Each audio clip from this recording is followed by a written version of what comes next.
Hello students, कैसे हैं आप सब। आज हम लोग आ चुके हैं भाई लेक्चर नंबर 5 के ऊपर। केमिकल बॉन्डिंग जो चैप्टर है क्लास 11th केमिस्ट्री का चैप्टर 4, ये हम लोग पढ़ रहे हैं। लास्ट लेक्चर में हमने क्या किया था भाई, कोवेलेंट कंपाउंड्स स्टार्ट किया था। कोवेलेंट बॉन्ड जो होते हैं वो कैसे बनते हैं ये समझा था। साथ में कुछ एक बॉन्ड पैरामीटर्स डिस्कस किए थे, जैसे कि बॉन्ड लेंथ, बॉन्ड एंगल और बॉन्ड इंथैल्पी।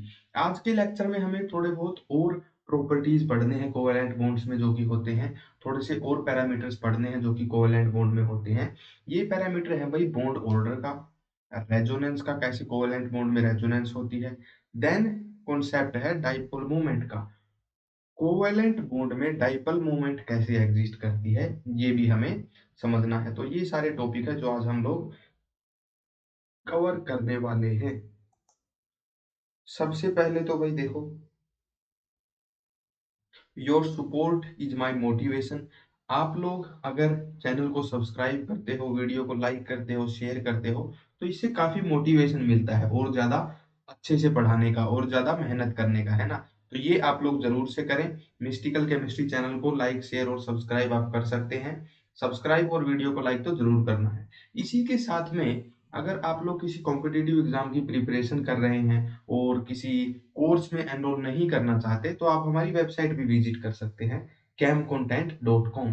इसके ऊपर आपको हैंड रिटन नोट से लेके प्रीवियस ईयर क्वेश्चंस के सॉल्यूशंस तक, चैप्टर वाइज एमसीक्यू क्वेश्चंस तक, हर चैप्टर के ऊपर हजारों एमसीक्यू क्वेश्चंस, सारा का सारा कंटेंट आपको फ्री में मिल जाएगा। बस camcontent.com वेबसाइट हमारी आप लोग विजिट कर सकते हैं। तो इसी के साथ हम लोग करते हैं भाई इस चैप्टर का शुभ आरंभ, इस लेक्चर को स्टार्ट करते हैं। ये तीन बॉन्ड पैरामीटर हैं जो हम लोग स्टडी कर चुके हैं, जो कि है बॉन्ड लेंथ का, बॉन्ड एंगल का और बॉन्ड इंथैल्पी का। आज हमें ये तीन पैरामीटर पढ़ने हैं। बॉन्ड ऑर्डर क्या होता है कोवेलेंट बॉन्ड में, बॉन्ड के अंदर रेजोनेंस कैसी होती है, और कोवेलेंट बॉन्ड के अंदर एक पोलैरिटी कैसे आती है, डाइपोल मूवमेंट आखिर क्या होती है। तो वन बाय वन इन तीनों ही इंपॉर्टेंट कॉन्सेप्ट को हम लोग समझते हैं। इन तीनों के ऊपर बेस्ड जो भी एनसीईआरटी के मेन क्वेश्चंस हैं वो भी हम लोग बीच में ही डिस्कस करते हुए चलेंगे, ठीक है। बॉन्ड ऑर्डर, बॉन्ड ऑर्डर सबसे पहले देखते हैं, समझते हैं आखिर होता क्या है, बॉन्ड ऑर्डर का मतलब क्या है। तो देखो, it is defined as the number of bonds between two atoms in a molecule. दो एटम्स के मिलने से जब भी कोई कोवेलेंट बॉन्ड बनता था या फिर कोई डाई एटॉमिक मॉलिक्यूल बनता था, उसके अंदर नंबर ऑफ बॉन्ड कितने हैं दो एटम्स के बीच में, वो होता है बॉन्ड ऑर्डर। फॉर एग्जांपल, जब हाइड्रोजन और हाइड्रोजन का एटम कंबाइन करता है और एक सिंगल बॉन्ड बनाता है, तो यहाँ पर क्या होता है भाई, एक तो बनता है बॉन्ड और उसमें दो होते हैं इलेक्ट्रॉन। तो बेसिकली नंबर ऑफ बॉन्ड्स कितने बने दोनों हाइड्रोजन एटम्स के बीच में, वन। तो इसका बॉन्ड ऑर्डर कितना हो जाएगा, इसका बॉन्ड ऑर्डर हो जाएगा वन। हाइड्रोजन हाइड्रोजन का बॉन्ड ऑर्डर हो जाएगा वन। सिमिलरली ऑक्सीजन और ऑक्सीजन एटम जब कंबाइन करते थे, ऑक्सीजन को दो इलेक्ट्रॉन्स की जरूरत होती थी अपना ऑक्टेट कंप्लीट करने के लिए, इसलिए दोनों ही ऑक्सीजन एटम्स दो दो इलेक्ट्रॉन्स की म्यूचुअल शेयरिंग करते थे। चार इलेक्ट्रॉन टोटली होते थे बॉन्ड्स में और डबल बॉन्ड इन दोनों के बीच में बन जाता था। तो ऑक्सीजन और ऑक्सीजन के बीच में बेसिकली दो बॉन्ड्स हैं। तो इस बॉन्ड का जब हम लोग बॉन्ड ऑर्डर निकालेंगे तो कितना आएगा, दो आएगा। इसका बॉन्ड ऑर्डर, इस कोवेलेंट बॉन्ड का, इस डबल बॉन्ड का बॉन्ड ऑर्डर हो जाएगा टू। नाइट्रोजन एटम्स जब दो कंबाइन करते हैं तो तीन बॉन्ड उनके बीच में बनते हैं, तो इसका बॉन्ड ऑर्डर कितना मिलेगा भाई, तीन मिलेगा। सिंपल। तो बॉन्ड ऑर्डर बेसिकली क्या है, नंबर ऑफ बॉन्ड कितने बन रहे हैं दो एटम्स के बीच में, उसी को हम लोग बोल रहे हैं बॉन्ड ऑर्डर।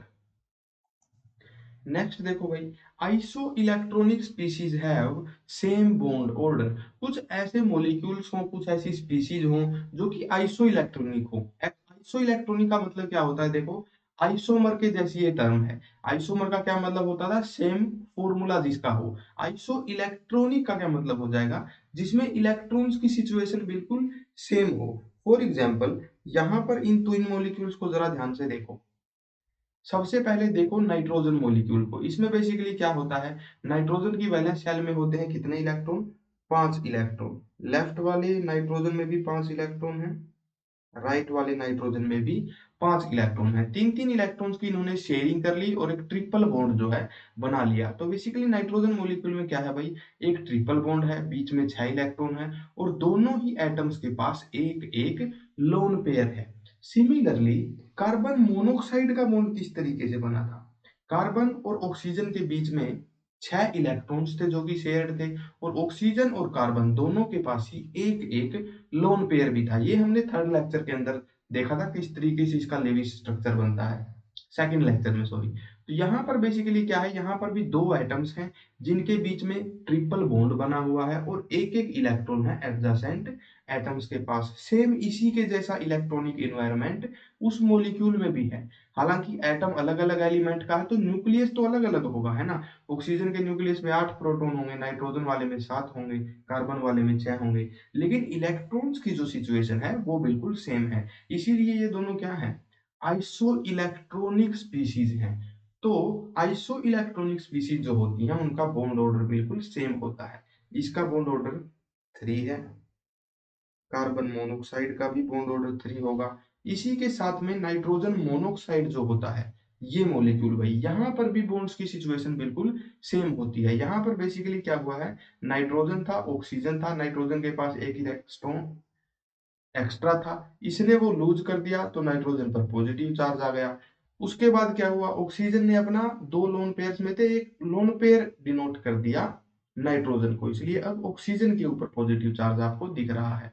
तो फाइनली जब ये मॉलिक्यूल बन चुका है तब यहाँ पर क्या सिचुएशन है, दो एटम्स हैं, बीच में ट्रिपल बॉन्ड है और दोनों ही एटम्स के पास एक एक लोन पेयर है। तो ये भी बिल्कुल इसी के जैसा सिस्टम बन गया है। इलेक्ट्रॉन्स की सिचुएशन बिल्कुल नाइट्रोजन के जैसी हो गई है। तो ये तीनों ही बेसिकली आइसो इलेक्ट्रॉनिक स्पीशीज हो गई, कार्बन मोनोऑक्साइड, नाइट्रोजन का मॉलिक्यूल और नाइट्रोजन मोनोऑक्साइड। इसका भी बॉन्ड ऑर्डर क्या होगा, 3 ही होगा। तो बेसिकली जो आइसो इलेक्ट्रॉनिक स्पीशीज होती हैं they have the same bond order, उनका बॉन्ड ऑर्डर बिल्कुल सेम रहता है। यहाँ पर दो और स्पीशीज की बात करते हैं भाई, एक फ्लोरीन का मॉलिक्यूल और एक O2 टू नेगेटिव मॉलिक्यूल, इनका बॉन्ड ऑर्डर भी बिल्कुल सेम होता है। तो देखो फ्लोरीन के केस में तो क्या है, एक फ्लोरीन एटम के ऊपर 7-7 इलेक्ट्रॉन होते हैं कुछ इस तरीके से। तो क्या किया भाई, दोनों फ्लोरीन्स ने एक एक इलेक्ट्रॉन अपना कर लिया शेयर और एक सिंगल बॉन्ड बना लिया यहाँ पर कुछ इस तरह से, एक सिंगल बॉन्ड इन्होंने बना लिया। ऑक्सीजन के मॉलिक्यूल की अगर हम लोग बात करें तो वो कुछ इस तरीके का होता है ना, डबल बॉन्ड होता है यहाँ पर। तो यहाँ पर क्योंकि टू नेगेटिव चार्ज है तो मतलब हमने दो इलेक्ट्रॉन यहाँ पर इसको दिए हैं। दो इलेक्ट्रॉन मिलने से क्या होगा भाई, एक इलेक्ट्रॉन इस ऑक्सीजन के पास एक्स्ट्रा आ जाएगा, एक इलेक्ट्रॉन इस ऑक्सीजन के पास एक्स्ट्रा आ जाएगा।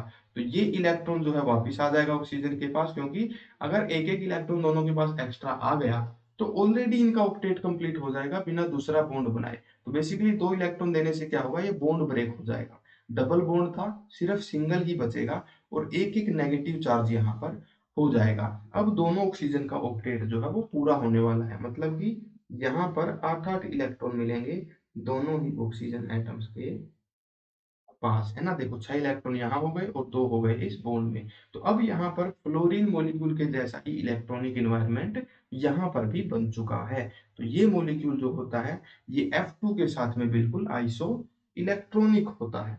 अगर ये आइसो इलेक्ट्रॉनिक है तो इसका बॉन्ड ऑर्डर कितना होगा भाई, इसका बॉन्ड ऑर्डर उतना ही होगा जितना कि फ्लोरीन का है।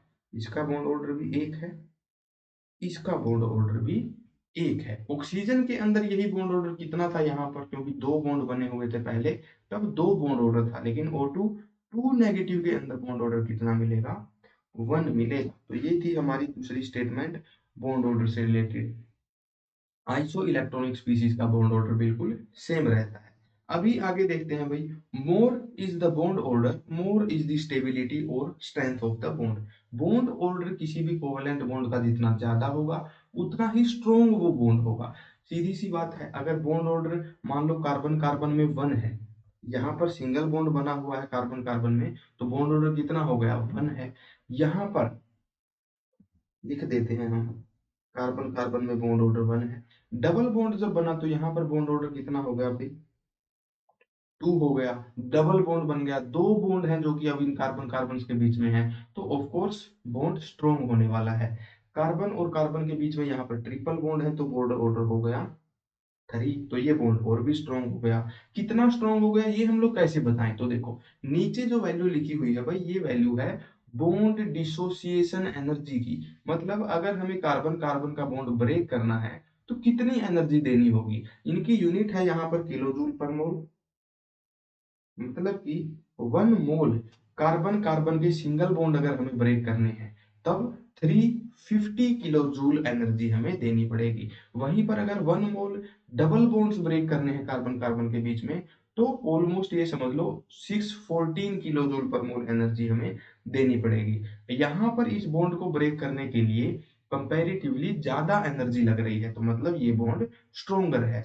ट्रिपल बॉन्ड और भी ज्यादा स्ट्रॉन्ग है, इसलिए इसके लिए जो एनर्जी चाहिए बॉन्ड ब्रेक करने के लिए ये और भी ज्यादा है। तो बेसिकली सीधी सी बात यही है, जैसे जैसे बॉन्ड ऑर्डर इंक्रीज हो रहा है बॉन्ड की स्ट्रेंथ भी इंक्रीज हो रही है, और उनको तोड़ने के लिए जो एनर्जी की रिक्वायरमेंट थी वो भी बढ़ रही है। More is the bond order, more is the stability और strength of the bond, and more will be the bond dissociation energy. Bond को डिसोसिएट करने के लिए भी ज्यादा एनर्जी की रिक्वायरमेंट होगी। तो ये था भाई कॉन्सेप्ट बॉन्ड ऑर्डर का। थोड़ा सा और आगे बढ़ते हैं इसको। देखो यहाँ पर मैं आपको एक और इम्पोर्टेंट बात बताता हूँ, हालांकि उसके बारे में डिटेल में डिस्कशन आगे किसी ऑर्गेनिक केमिस्ट्री के चैप्टर में होगा। बॉन्ड ऑर्डर जो होता है ना वो फ्रैक्शनल भी हो सकता है। फ्रैक्शनल किस केस में होगा, देखो हम लोग यहाँ पर ये बोल रहे हैं कि दो एटम्स के बीच में एक बॉन्ड है या फिर दो बॉन्ड है ना। 1.5 बॉन्ड का क्या मतलब बनेगा, बॉन्ड ऑर्डर की वैल्यू फ्रैक्शनल होगी तो उसका क्या मतलब बनेगा। तो ये किन केसेस में होगा, देखो कुछ मॉलिक्यूल में ना पार्शियल बॉन्ड भी बनते हैं। कोई बॉन्ड कई बार ऐसा हो जाता है कि ना तो अकेला सिंगल है ना अकेला डबल है, पार्शियली डबल बॉन्ड कई बार हो जाता है। तो वहां पर बॉन्ड ऑर्डर की वैल्यू फ्रैक्शनल भी होती है। आप लोग बस इतना ध्यान में रख लो, बॉन्ड ऑर्डर जो है फ्रैक्शनल भी हो सकता है। इससे आगे वाले कॉन्सेप्ट में ये बात आप लोग और बेहतर समझोगे, जो कि है बॉन्ड रेजोनेंस का। बॉन्ड रेजोनेंस को अब हम लोग समझते हैं कि ये क्या होता है। देखो a molecule can be represented in multiple Lewis form. कई बार क्या होता है भाई, एक मॉलिक्यूल की ना मल्टीपल लेविस फॉर्म्स पॉसिबल हो जाती हैं। फॉर एग्जांपल यहाँ पर ओजोन का एग्जांपल दे रखा है, ओजोन मॉलिक्यूल O3 मॉलिक्यूल। यहाँ पर हम लोग चाहें तो ओजोन के मॉलिक्यूल को इस तरीके से रिप्रेजेंट कर सकते हैं। इस स्ट्रक्चर में क्या है, पहले स्ट्रक्चर को जरा एक बार ध्यान से देखो। बीच वाले ऑक्सीजन ने एक डबल बॉन्ड बनाया है इस ऑक्सीजन के साथ, और एक सिंगल बॉन्ड बनाया है इस ऑक्सीजन के साथ।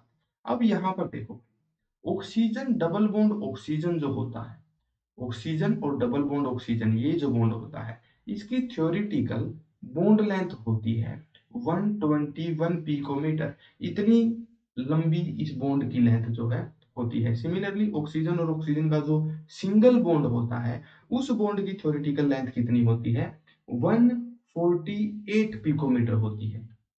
ठीक है, तो डबल बॉन्ड की लेंथ बेसिकली कम होती है और सिंगल बॉन्ड की लेंथ होती है ज्यादा। अब इसी स्ट्रक्चर को ना हम थोड़ा सा डिफरेंट वे में भी बना सकते हैं, क्योंकि देखो ये वो ऑक्सीजन है जो कि एडजासेंटली दो ऑक्सीजन एटम से जुड़ा है।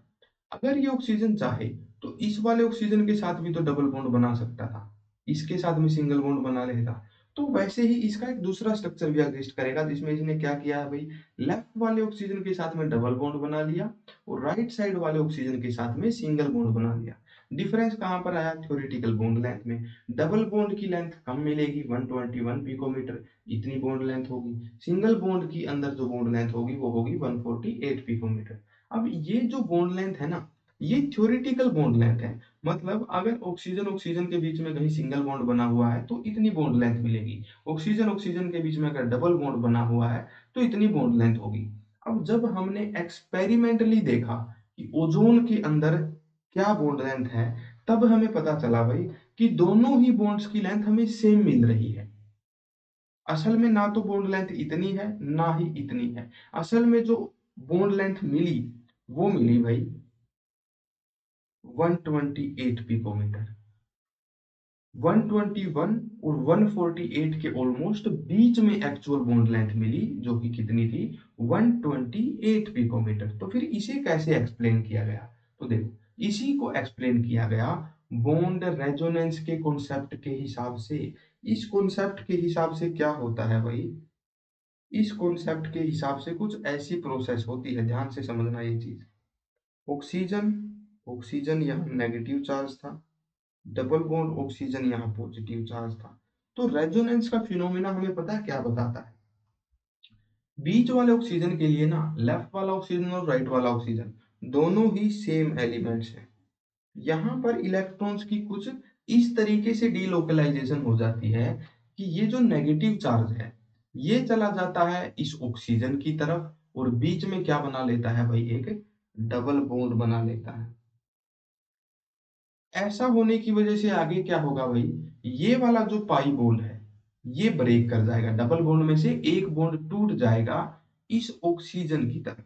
तो ये एक डबल बॉन्ड में से एक बॉन्ड इस ऑक्सीजन की तरफ ब्रेक हो जाएगा। एक तरीके से पहले क्या था भाई, नेगेटिव चार्ज का जो एक तरीके से हम लोग बोल सकते हैं डेंसिटी थी वो इस ऑक्सीजन पर ही थी। इसने क्या किया, अपनी एक्स्ट्रा इलेक्ट्रॉन डेंसिटी को बीच वाले आइटम की तरफ भेज दिया और बीच वाले ने वही इलेक्ट्रॉन डेंसिटी बढ़ा दी दूसरे वाले ऑक्सीजन पर। तो नया स्ट्रक्चर हमारे पास कैसा बन जाएगा, यहाँ ऑक्सीजन पर अभी भी पॉजिटिव चार्ज ही रहेगा, इस ऑक्सीजन का चार्ज खत्म हो जाएगा और राइट साइड वाले ऑक्सीजन पर अब आ जाएगा नेगेटिव चार्ज। तो बेसिकली क्या हो रहा है भाई, जिस एटम के पास इलेक्ट्रॉन डेंसिटी ज्यादा हो गई है वो क्या कर रहा है, अपनी इलेक्ट्रॉन डेंसिटी को स्प्रेड कर रहा है। बेसिकली हम लोग ये बोल सकते हैं कि ये जो एक्स्ट्रा नेगेटिव चार्ज है ना, ये इस अकेले ऑक्सीजन एटम के ऊपर लोकलाइज्ड नहीं है। इस नेगेटिव एक्स्ट्रा चार्ज का बर्डन अकेले इस ऑक्सीजन एटम पे नहीं है, बल्कि क्या है, इस नेगेटिव चार्ज का जो बर्डन है वो दो एटम्स के बीच में बंट गया है। इसी को बोलते हैं इलेक्ट्रॉन्स का डीलोकलाइजेशन होना। डीलोकलाइजेशन का क्या मतलब है, देखो, लोकलाइज्ड का मतलब होता है एक लोकेलिटी में फिक्स्ड होना, एक जगह पर फिक्स होना। डीलोकलाइजेशन का मतलब हो जाएगा एक जगह पर फिक्स ना होना। तो बेसिकली जो एक्स्ट्रा नेगेटिव चार्ज था वो मॉलिक्यूल में डिफरेंट डिफरेंट रीजन्स में बंट गया। इसी को बोलते हैं फिनोमिना ऑफ रेजोनेंस। रेजोनेंस का मतलब क्या हुआ, बेसिकली जो नेगेटिव चार्ज है वो एक जगह पर लोकलाइज्ड ना होके मॉलिक्यूल के डिफरेंट डिफरेंट रीजन्स में फैला हुआ है। जैसे ओजोन के केस में नेगेटिव चार्ज इन दोनों ऑक्सीजन एटम्स के बीच में फैला हुआ है। यही मूवमेंट अगर दोबारा हो जाए,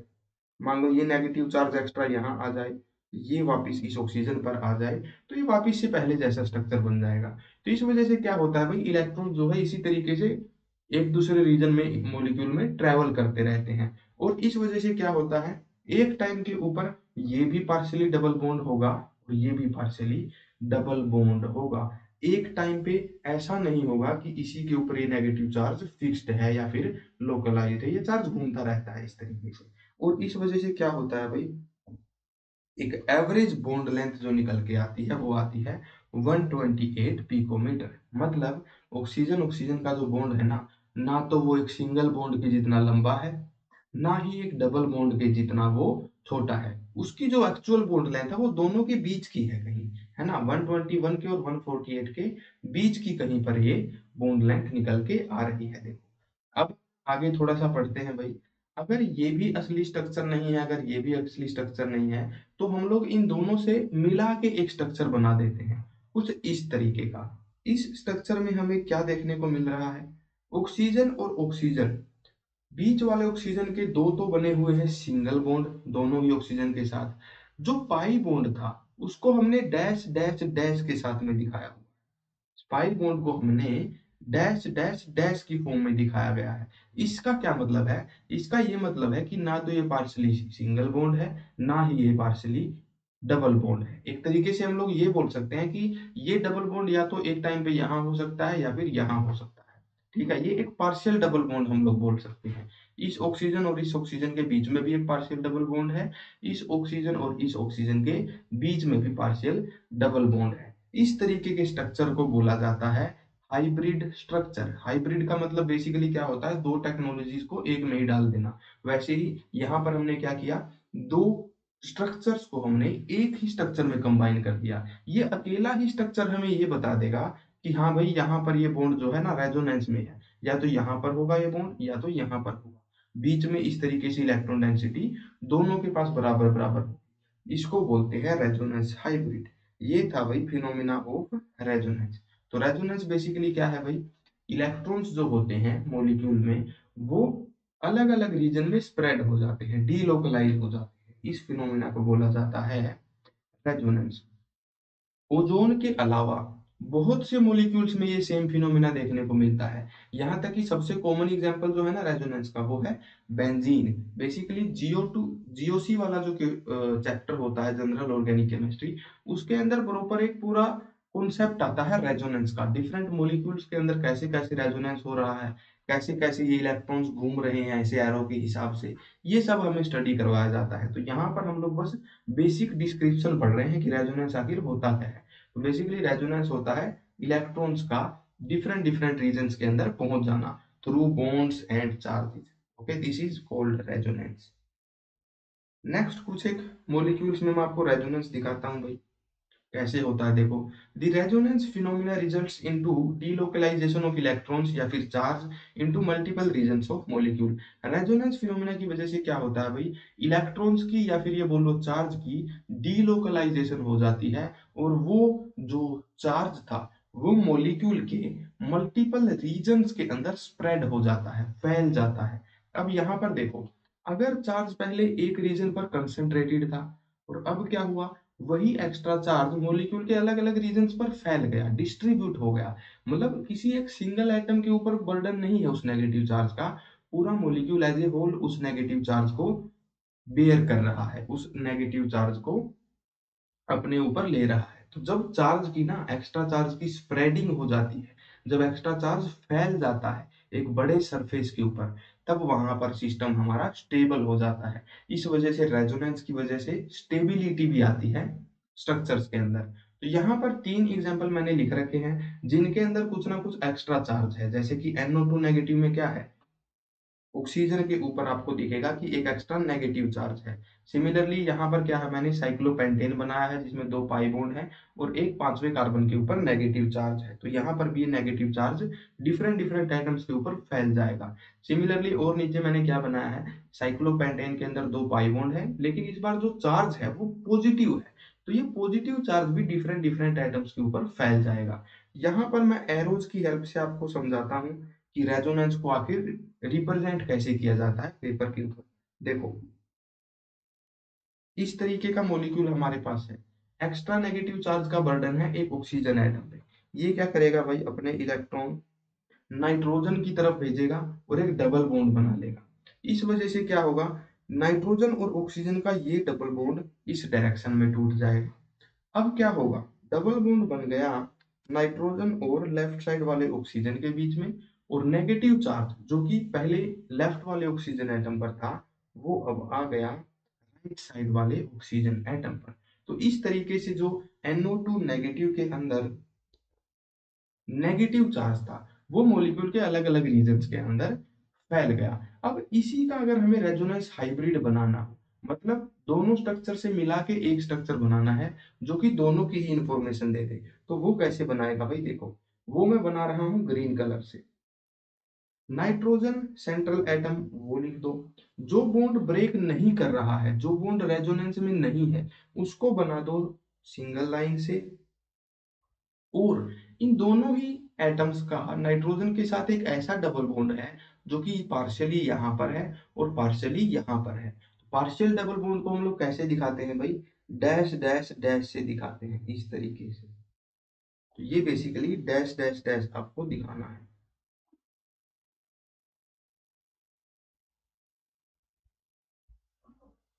इस तरीके से, डैश डैश डैश हम लोग दिखा देंगे। अब क्या ये स्ट्रक्चर सही है, तो देखो इसके अंदर अभी भी एक कमी है। ओवरऑल मॉलिक्यूल के ऊपर क्या था, वन नेगेटिव चार्ज था, NO2 नेगेटिव था, ये एक एक्स्ट्रा चार्ज था। तो वो आप लोग क्या कर सकते हो, यहाँ पर इस तरीके से दिखा सकते हो बीच में।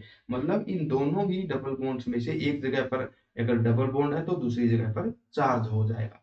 ये मतलब हो जाता है रेजोनेंस हाइब्रिड का। बेसिकली क्या करना है, एक ऐसा स्ट्रक्चर बनाना है जो हमें दोनों ही स्ट्रक्चर की जानकारी दे दे। ठीक है, तो ये हो जाएगा NO2 नेगेटिव का नाइट्राइट आयन का रेजोनेंस हाइब्रिड स्ट्रक्चर। नीचे वाले मॉलिक्यूल को एक बार ध्यान से देखते हैं भाई, इसके अंदर क्या सिस्टम है। देखो, नीचे वाले मॉलिक्यूल में रेजोनेंस कुछ इस तरीके से होता है, ध्यान से समझना। नेगेटिव चार्ज एक्स्ट्रा था इस कार्बन के ऊपर, ये कहाँ जाएगा भाई, ये दोनों ही तरफ जा सकता है। मैं एग्जांपल के लिए मान ले रहा हूँ कि ये राइट साइड चला गया। अगर ये राइट साइड जा रहा है तो क्या होगा, यहाँ पर एक डबल बॉन्ड बन जाएगा, यहाँ पर एक डबल बॉन्ड बन जाएगा इस बॉन्ड के ऊपर, और ये वाला जो पाई बॉन्ड है ये ब्रेक होके चला जाएगा ऊपर वाले कार्बन पर, तो यहाँ पर एक नेगेटिव चार्ज आ जाएगा। तो ये नेगेटिव चार्ज बेसिकली यहाँ पर आ गया। हर बार ये नेगेटिव चार्ज एक कार्बन छोड़ के अगले कार्बन पर जंप कर जाएगा। यहाँ से ये यहाँ पहुंच गया, अगली बार हम लोग जब इसको ऐसे ही घुमाएंगे तो ये नेगेटिव चार्ज एक कार्बन छोड़ के अगले पे पहुंच जाएगा। उसके बाद जब अगली बार हम इसको घुमाएंगे तो एक कार्बन छोड़ के ये अगले पे पहुंच जाएगा, यहाँ आ जाएगा। उसके बाद फिर से जब इसको रोटेट करेंगे तो ये यहाँ से घूम के अगले कार्बन पे पहुंच जाएगा। तो बेसिकली ये चार्ज जो है ना इसी तरीके से डिलोकलाइज होके हर एक एटम के ऊपर इंडिविजुअली फैल जाएगा। इसका अगर हमें रेजोनेंस हाइब्रिड बनाना है तो फिर वो कैसे बनेगा भाई, तो देखो वो सीधा सीधा हम लोग इस तरीके से बनाते हैं। ये 5 बॉन्ड ऐसे थे जो ब्रेक नहीं कर रहे थे, जहां जहां पर बॉन्ड्स ब्रेक कर रहे थे वहां वहां पर हम लोग डैश डैश डैश से एक सर्कल बना देते हैं। सर्कल का मतलब है कि पाई बॉन्ड्स यहाँ पर रेजोनेंस में है। इसके अलावा क्या है भाई, मॉलिक्यूल के ऊपर क्या कोई ओवरऑल चार्ज है, जी हाँ नेगेटिव चार्ज है जो कि रेजोनेंस में है। तो यहाँ इस सर्कल के अंदर एक नेगेटिव आयन का सिंबल भी हम लोग ऐसे बना सकते हैं, नेगेटिव चार्ज। तो ये बेसिकली क्या हो गया, इसका ओवरऑल एक रेजोनेंस हाइब्रिड हो गया, एक हाइब्रिड स्ट्रक्चर बन गया। बेसिकली 5 इस तरीके के स्ट्रक्चर बनेंगे। इस तरीके के स्ट्रक्चर्स को बोला जाता है कैनोनिकल स्ट्रक्चर, और उन पांचों से मिलके जो बनता है उसको बोला जाता है हाइब्रिड स्ट्रक्चर। ये जो स्ट्रक्चर है ना ये कैसे बन रहे हैं, ये सिंपली इलेक्ट्रॉन्स के मूव करने से बन रहे हैं। जीओसी वाला जो चैप्टर होता है जनरल ऑर्गेनिक केमिस्ट्री का, जिसका क्लास 11th केमिस्ट्री में नाम है basic principles and techniques in organic chemistry, उसके अंदर और डिटेल में हम लोग इन्हीं तरीके की इलेक्ट्रॉनिक मूवमेंट को समझते हैं। सिमिलरली देखो पॉजिटिव चार्ज की मूवमेंट कैसे होगी, देखो पॉजिटिव चार्ज तो जंप करके जा नहीं सकता, क्योंकि पॉजिटिव चार्ज कोई इलेक्ट्रॉन या फिर प्रोटॉन की तरह तो होता नहीं है। प्रोटॉन पॉजिटिव चार्ज का सीधा सा मतलब क्या होता है, इलेक्ट्रॉन्स की कमी होना। तो यहाँ पर चार्ज कहाँ से मूव करता है, यहाँ पर भाई ये पाई इलेक्ट्रॉन मूव करते हैं इस तरफ, ये पाई बॉन्ड मुड़ के इस तरफ आ जाएगा, इन दोनों कार्बन एटम्स के बीच में बन जाएगा एक डबल बॉन्ड, और पॉजिटिव चार्ज पहुंच जाएगा इस एटम के ऊपर। तो बेसिकली जिस तरीके से पहले वाले मॉलिक्यूल में नेगेटिव चार्ज मूव कर रहा था एक कार्बन छोड़ के नेक्स्ट कार्बन पे, वैसे ही ये पॉजिटिव चार्ज भी मूव करेगा। अगली बार क्या होगा, ये वाला पाई बॉन्ड मूव कर जाएगा, पॉजिटिव चार्ज यहाँ पर होगा। अगले स्टेप में क्या होगा, यहाँ वाला पाई बॉन्ड मूव कर जाएगा, पॉजिटिव स्टेप यहाँ पे होगा, पॉजिटिव चार्ज यहाँ पे होगा। धीरे धीरे करके ये पॉजिटिव चार्ज पांचों ही एटम्स के ऊपर ऐसे फैल जाएगा, 5 कैनोनिकल स्ट्रक्चर यहाँ पर बनेंगे। अब मेन बात आती है इसका रेजोनेंस हाइब्रिड कैसा होगा, तो देखो ये 5 बॉन्ड ऐसे थे जो ब्रेक नहीं कर रहे थे, जो बॉन्ड ब्रेक कर रहे थे जो रेजोनेंस में थे उनको डैश डैश डैश से दिखाओ, और ओवरऑल चार्ज जो है मॉलिक्यूल का उसको इस सर्कल के बीच में रख दो। ये जो सर्कल है ना ये डैश डैश डैश की बजाय मोस्टली जगह पर ऐसे भी बना होता है इस तरीके से, इसका भी मतलब वही है, सर्कल बना दो या फिर डैश बना दो। सेम वही बेंजीन वाला केस है, बेंजीन के अंदर भी हम लोग क्या करते हैं, एक सर्कल लगा देते हैं बीच में, है ना। इस तरीके का जो स्ट्रक्चर है वही बेंजीन का स्ट्रक्चर ऐसे भी एग्जिस्ट करता है।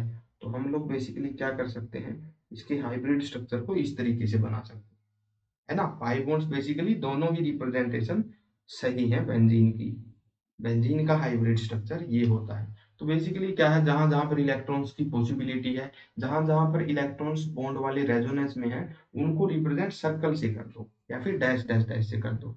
ये होता है भाई फिनोमिना ऑफ रेजोनेंस, इस तरीके से रेजोनेंस होता है डिफरेंट मॉलिक्यूल्स के अंदर, ठीक है भाई। ये था कॉन्सेप्ट ऑफ रेजोनेंस। इसी के ऊपर बेस्ड एनसीईआरटी की एक प्रैक्टिस प्रॉब्लम भी हम लोग डिस्कस कर लेते हैं भाई। एनसीईआरटी के ऊपर एक क्वेश्चन है, रेजोनेंस के ऊपर पूछा गया। हमें क्या करना है, describe the structure of carbonate ion in terms of resonance. Resonance की टर्म्स में हमें समझाओ कि कार्बोनेट आयंस का स्ट्रक्चर आखिर कैसा होता है। देखो ये स्ट्रक्चर कुछ इस तरीके का होता है भाई, कार्बन है उसके साथ में क्या है, 3 तो लगे हुए हैं ऑक्सीजन, और ओवरऑल चार्ज है 2 नेगेटिव। तो इसका स्ट्रक्चर कुछ ऐसा होता है। एक ऑक्सीजन हमने लगा दिया डबल बॉन्ड से। कार्बन को अपनी वैलेंसी पूरी करने के लिए 2 बॉन्ड और बनाने हैं। टोटल 4 बॉन्ड बनाने होते हैं कार्बन को। तो एक-एक बॉन्ड हमने बना दिया ऑक्सीजन के साथ। ऑक्सीजन एटम को अपने ऑक्टेट पूरे करने के लिए 2 ही बॉन्ड बनाने होते हैं। ऊपर वाले के तो बन गए, नीचे वाले के पास क्या है अभी भी? सिर्फ 7-7 इलेक्ट्रॉन्स ही हैं, है ना? तो बेसिकली जो दो नेगेटिव चार्ज होता है वो कैसे होता है भाई? एक एक्स्ट्रा इलेक्ट्रॉन आ जाता है इस ऑक्सीजन के पास, कुछ ऐसे, इस पर आ जाएगा नेगेटिव चार्ज, और एक एक्स्ट्रा इलेक्ट्रॉन आ जाएगा दूसरे ऑक्सीजन एटम पे, इसके ऊपर भी आ जाएगा नेगेटिव चार्ज। इस तरीके से सभी ऑक्सीजन एटम्स का ऑक्टेट जो है वो कंप्लीट होता है। ठीक है भाई, सबका ऑक्टेट यहाँ पर कंप्लीट हो गया। यही है हमारा लिविंग स्ट्रक्चर। अभी ये एक कैनोनिकल स्ट्रक्चर बना है। ये नेगेटिव चार्ज हो सकता है ऊपर वाले ऑक्सीजन एटम पर भी चला जाए। तो उस केस में क्या होगा? देखो क्या होगा, ये नेगेटिव चार्ज चला जाएगा यहाँ पर और एक डबल बॉन्ड बना लेगा। इसकी वजह से क्या होगा, कार्बन के 5 बॉन्ड तो हम लोग बना नहीं सकते, तो ऊपर वाले ऑक्सीजन का डबल बॉन्ड ब्रेक हो जाएगा ऊपर की तरफ। इस तरीके से एरोज से हम लोग क्या रिप्रेजेंट कर रहे हैं, कौन से इलेक्ट्रॉन कहाँ पर मूव कर रहे हैं ये दिखा रहे हैं। कार्बन के ऊपर लग जाएगा ऑक्सीजन, क्योंकि इस ऑक्सीजन का ये एक बॉन्ड इसी की तरफ टूट गया तो इस पर आ जाएगा नेगेटिव चार्ज, यहाँ पर आ जाएगा डबल बॉन्ड, और इस ऑक्सीजन के ऊपर नेगेटिव चार्ज ही रहेगा। तो एक बार डबल बॉन्ड ऊपर वाले ऑक्सीजन एटम ने बना दिया, एक बार ऑक्सीजन राइट साइड वाले ऑक्सीजन एटम ने बना लिया। लेफ्ट वाले के साथ ही भेदभाव क्यों, इसके साथ भी बन सकता है। बेसिकली ये इलेक्ट्रॉन चले जाएंगे यहाँ पर और राइट साइड वाले ऑक्सीजन का पाई बॉन्ड ब्रेक हो जाएगा ऑक्सीजन की तरफ। यहाँ पर एक और स्ट्रक्चर कैसा बन जाएगा, कुछ ऐसा बन जाएगा। इन दो ऑक्सीजन पर होगा नेगेटिव चार्ज और इस ऑक्सीजन का बना होगा एक डबल बॉन्ड। तो बेसिकली ये तीनों ही स्ट्रक्चर्स पॉसिबल हैं। ये तीनों क्या होंगे, कार्बोनेट के कैनोनिकल स्ट्रक्चर्स होंगे। कैनोनिकल स्ट्रक्चर मतलब इंडिविजुअल स्ट्रक्चर्स। इन तीनों को मिला के अगर रेजोनेंस हाइब्रिड हमें बनाना हो तो वो कैसे बनेगा भाई? देखो, जो जो बॉन्ड रेजोनेंस में नहीं है उनको दिखा दो एक सिंगल लाइन से, और जो जो बॉन्ड रेजोनेंस में है उनको दिखा दो डैश लाइन से। इस तरीके का स्ट्रक्चर होगा। ओवरऑल चार्ज क्या कोई है मॉलिक्यूल के ऊपर? बिल्कुल है भाई, 2 नेगेटिव चार्ज है। तो 2 नेगेटिव चार्ज को आप लोग क्या करो, इस तरीके से इसको एक ब्रैकेट में बंद कर दो और 2 नेगेटिव चार्ज यहाँ पर बना दो। यहाँ पर 2 नेगेटिव चार्ज जो है ना, आप किसी एटम के ऊपर नहीं दिखाओगे, क्योंकि जो नेगेटिव चार्ज है ना वो पूरे मोलिक्यूल के सरफेस पर ही फैला हुआ है ना, अकेले किसी एक एटम के ऊपर लोकलाइज नहीं है, या फिर अकेले किन्हीं 2 ऑक्सीजन के एटम के ऊपर लोकलाइज नहीं है। दरअसल ये 2 नेगेटिव चार्ज तीनों ऑक्सीजन पर ही फैला हुआ है। तो इस तरीके से पूरे मोलिक्यूल को ही ऐसे बंद करके 2 नेगेटिव चार्ज जो है बना दो। तो ये होगा resonance hybrid structure of carbonate ion. Na नहीं, CO3 2 नेगेटिव का कार्बोनेट आयन का। नेक्स्ट हम लोग देखते हैं भाई, explain the structure of CO2 molecule. CO2 का स्ट्रक्चर हो सकता है आपको देखने में थोड़ा सा ना सिंपल सा ही लगे कि यही तो होता है, बट बात इतनी सीधी भी नहीं है। बात इतनी सीधी भी नहीं है। देखो मैं आपको बताता हूँ, थोड़ा सा डिटेल में डिस्कस करते हैं कार्बन डाइऑक्साइड के स्ट्रक्चर को, ठीक है?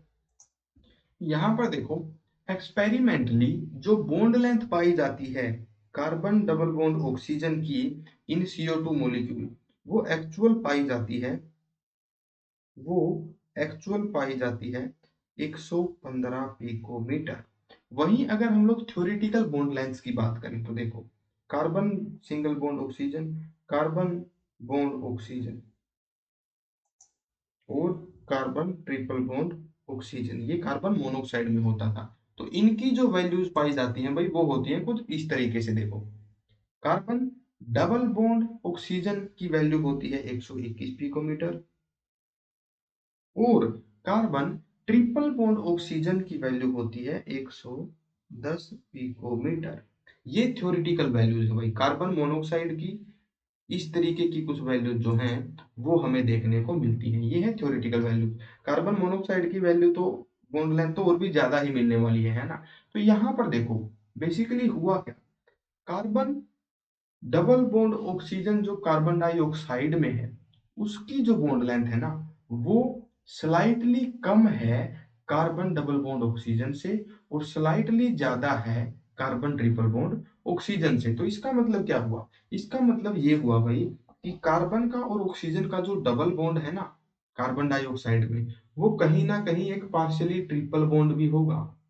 वो कहीं ना कहीं एक पार्शियल ट्रिपल बॉन्ड भी होगा। अब ये कैसे एक्सप्लेन करेंगे कि ट्रिपल बॉन्ड पार्शियली कैसे बन सकता है कार्बन कार्बन डाइऑक्साइड में? ये एक्सप्लेन होता है रेजोनेंस की हेल्प से। तो देखो रेजोनेंस कैसे होगा कार्बन डाइऑक्साइड में।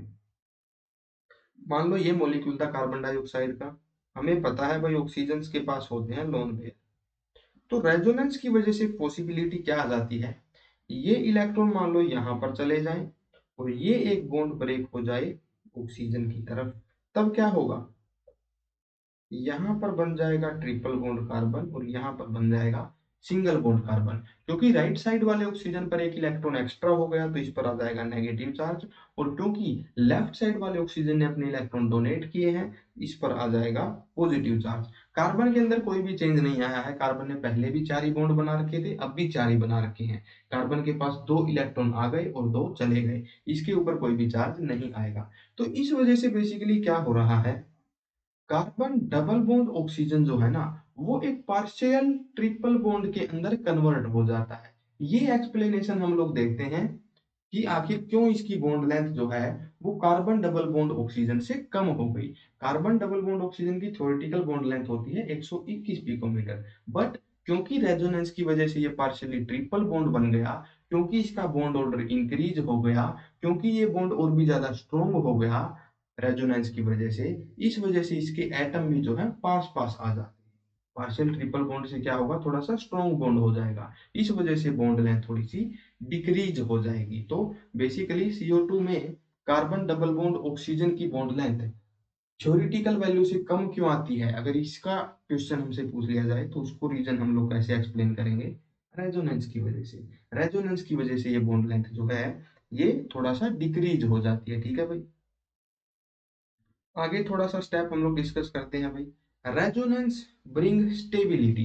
रेजोनेंस की वजह से स्टेबिलिटी क्यों आती है? देखो इसका मेन रीजन हम लोगों ने बता दिया है भाई। रेजोनेंस की वजह से क्या होता है, बेसिकली चार्ज का सेपरेशन हो जाता है, चार्ज जो है स्प्लिट हो जाता है, चार्ज सॉरी स्प्रेड हो जाता है। पहले मान लो कि चार्ज डेंसिटी या फिर एक्स्ट्रा चार्ज एक सिंगल एटम के ऊपर था, रेजोनेंस की वजह से चार्ज स्प्लिट हो जाता है, फैल जाता है मॉलिक्यूल पर, इस वजह से जो है थोड़ी सी स्टेबिलिटी आ जाती है। नेक्स्ट देखते हैं अभी, resonance stabilises the molecule as the energy of resonance hybrid is less than the energy of any single canonical structure। जो एक रेजोनेंस हाइब्रिड हमारे पास बन के आता है, उसकी एनर्जी हमेशा ही किसी भी और कैनोनिकल स्ट्रक्चर से हमेशा कम होती है। रीजन क्या है? रीजन सीधा सा है, कैनोनिकल स्ट्रक्चर के अंदर चार्ज जो है वो कंसंट्रेटेड होता है एटम्स के ऊपर, लोकलाइज्ड होता है, एक्स्ट्रा चार्ज का बर्डन सिलेक्टेड एटम्स पर ही होता है। जबकि रेजोनेंस हाइब्रिड स्ट्रक्चर हमें क्या दिखाता है, रेजोनेंस हाइब्रिड स्ट्रक्चर में जो एक्स्ट्रा चार्ज है वो फैला हुआ होता है, चार्ज का बर्डन सभी एटम्स के ऊपर बराबर बंट जाता है, इस वजह से स्टेबिलिटी जो है आ जाती है। एनर्जी जो है वो रेजोनेंस हाइब्रिड की कम होती है बाकी स्ट्रक्चर से, स्टेबिलिटी जो है वो रेजोनेंस हाइब्रिड की ज्यादा होती है बाकी कैनोनिकल स्ट्रक्चर से। ठीक है, नेक्स्ट है भाई, resonance average the bond characteristics such as bond length. Resonance phenomena की वजह से ना जो बॉन्ड की कैरेक्टरिस्टिक होती है बॉन्ड लेंथ वाली, वो एवरेज हो जाती है। मतलब कि मान लो कोई डबल बॉन्ड था, रेजोनेंस की वजह से पार्शियल ट्रिपल बॉन्ड बन गया, तो इस वजह से उस ओवरऑल बॉन्ड की जो लेंथ होगी वो डबल और ट्रिपल बॉन्ड के ऑलमोस्ट बीच में मिलेगी। तो रेजोनेंस के फिनोमिना ने क्या किया, बॉन्ड लेंथ वैल्यूज का ऑलमोस्ट एवरेज कर दिया। तो रेजोनेंस जो है वो बॉन्ड कैरेक्टरिस्टिक्स को एवरेज कर देता है। ये रीजन है रेजोनेंस की वजह से स्टेबिलिटी आने का। इसी के अलावा भाई कुछ मिथ्स भी है रेजोनेंस के बारे में। कुछ ऐसा ना हम लोग रॉन्ग इंटरप्रेट कर लेते हैं, कुछ बातें अपनी तरफ से गलत समझ जाते हैं जो कि इनएक्यूरेट होती हैं। रेजोनेंस की वजह से जैसे कि हम लोग क्या समझते हैं भाई, जो मल्टीपल कैनोनिकल स्ट्रक्चर थे ना, ये सारे ही एग्जिस्ट कर रहे हैं। किसी टाइम पे एक स्ट्रक्चर है, किसी टाइम पे दूसरा स्ट्रक्चर है, और उन्हीं के बीच में कोई इक्विलिब्रियम सा बना हुआ है ना, एक टाइम पे ये स्ट्रक्चर दूसरे टाइम पे ये स्ट्रक्चर, है ना। लेकिन ये बात टोटली गलत है। कैनोनिकल स्ट्रक्चर्स की कोई भी रियल एग्जिस्टेंस होती ही नहीं है। कैनोनिकल स्ट्रक्चर्स वो हैं जो हमने ओक्टेट रूल के हिसाब से थ्योरेटिकली बनाए हैं। असली स्ट्रक्चर कैसा होता है भाई? असल में स्ट्रक्चर जो है ना, वो रेजोनेंस हाइब्रिड वाला ही असली होता है। असल स्ट्रक्चर रेजोनेंस हाइब्रिड ही होता है। मान लो कार्बन मोनोऑक्साइड की हम लोग बात करते हैं,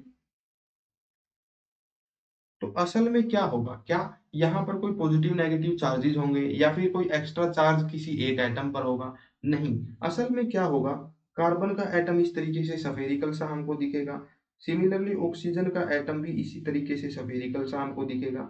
और ये जो इलेक्ट्रॉन डेंसिटी होगी ट्रिपल बॉन्ड्स की, ये दोनों ही एटम्स के बीच में बराबर बराबर फैली हुई होगी। तो रेजोनेंस स्ट्रक्चर जो है इसका ये वाला, यही असली स्ट्रक्चर है। सिमिलरली अगर हम लोग नाइट्राइट आयन की बात करें,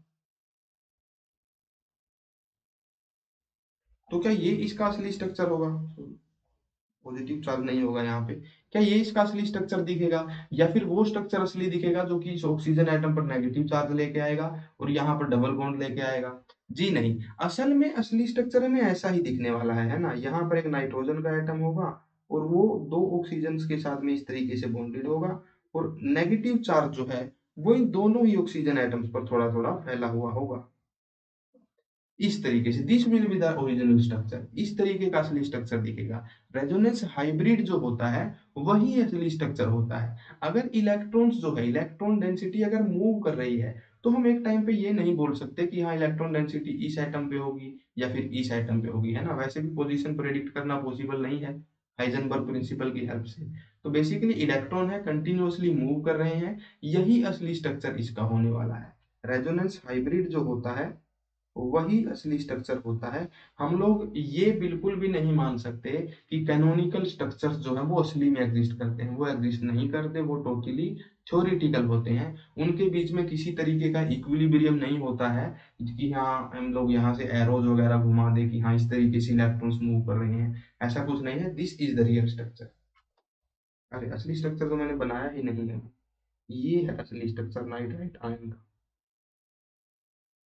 ठीक है, इस तरीके से hybrid structure is the real structure. Molecule जो है वो मल्टीपल स्ट्रक्चर्स में एग्जिस्ट नहीं करता, एक सिंगल स्ट्रक्चर उसका होगा जिसको बोलेंगे हाइब्रिड फॉर्म। अब यहाँ पर इलेक्ट्रॉनिक मूवमेंट से ना मल्टीपल स्ट्रक्चर एक और फिनोमिना में बनते हैं। ऑर्गेनिक केमिस्ट्री में हमने एक टॉपिक पढ़ा है टोटोमेरिज्म। क्या वहां पर भी दो स्ट्रक्चर असली में एग्जिस्ट नहीं करते? तो वहां पर बिल्कुल दो स्ट्रक्चर एग्जिस्ट करते हैं भाई। रीजन क्या है देखो, रीजन मैं आपको अभी बताता हूँ। टोटोमेरिज्म में क्या होता है ये ध्यान से समझो। टोटोमेरिज्म होता है इस तरीके के कंपाउंड में, जहां कार्बोनिल कंपाउंड के अल्फा पोजीशन पर एक हाइड्रोजन होता है।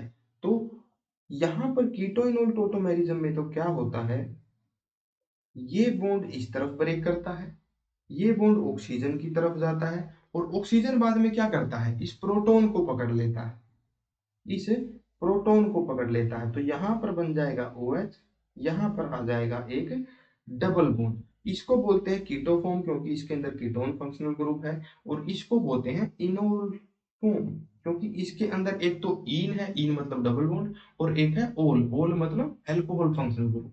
तो ये दोनों स्ट्रक्चर असल में एग्जिस्ट करते हैं भाई।